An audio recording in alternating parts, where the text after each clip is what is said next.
To look at a very challenging exam question about catalyst. Here you will learn how to write equations of metals that you might not be familiar with. Make sure you read the question and pause if you need a moment or you want to attempt it your own and play as soon as you're ready for the solution. In unfamiliar application question, there are some things you should approach with. First, which topic is this? Catalyst. So think about what do you know about catalysts. So you know transition metals, cobalt is just one example, and why they act as catalyst. Second, water and hydrogen. Write two equations. We're just talking about redox reactions, which I am sure you can find some familiarity in this, because what is this? It's oxidation aldehyde to ethanoic acid. So you are probably able to write the half equation for this. In fact, the true equation refers to the half equations because it's a redox reaction, meaning that we need to take each species separately and write two equations. Now, let's start. Remember, this is a 4 marker, so let's start with the point of explain why Cobalt Company is able to act as a catalyst for this process. Reason number 1. Cobalt has variable oxidation states. If you state that it has different ions, that it's also correct. Remember, this is general for transition metal catalysts. They act as catalysts because they have stable variable oxidation states. Reason number 2.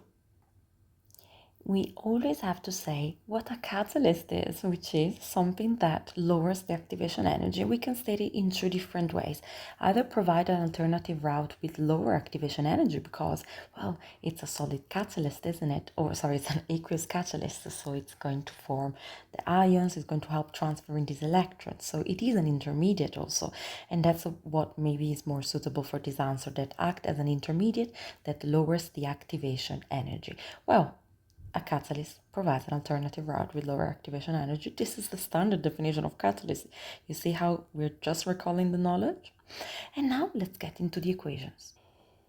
Don't panic if you don't know where to start. Think about what do you know. As I said, you know that this is oxidation reaction.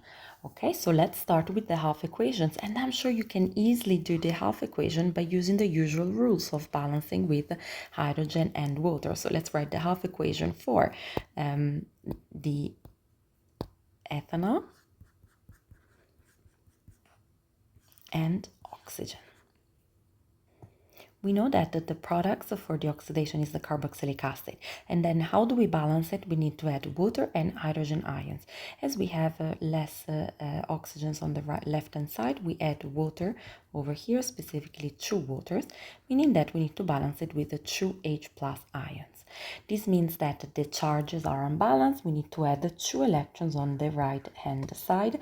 Check the video of redox if you're not sure how to balance this. This means that for the equation of oxygen, which has changed oxidation number from 0 to -2, the half equation will go as a half oxygen, just to keep it balanced this way, with the 2 H plus ions to balance the hydrogens. And where do the electrons go? They will go on the left-hand side, which makes sense because if we put together these equations, they will sum up to the overall equation, which is really what we want. Now, how do we put the catalyst in it? Look at the electrons. We have 2 electrons that are lost and 2 electrons that are gained. All we need to do is to think about how does the cobalt gain and lose electrons? Well, if it's lose electron, it means that it goes from CO3 plus to CO2 plus. But specifically, we will need 2 of each. So instead of writing the electrons, we simply add the ions in the equation. So guess how do we substitute the 2 electrons on the left-hand side in the second redox equation with cobalt? Well, the electrons are gained. How do we show the gain? We would have a 2 CO2 plus to go to 2 CO3 plus. And remember that we remove the electrons and the 2 equations, they will include the catalyst. You can always double check if you read it right, because does this equation sum to the overall equation? Yes, it does, because everything cancels out. I hope this helped, and always remember to start from what you know. So identify the topic and recall what you have learned from common examples and from your notes. Follow for more to level up with Sarah.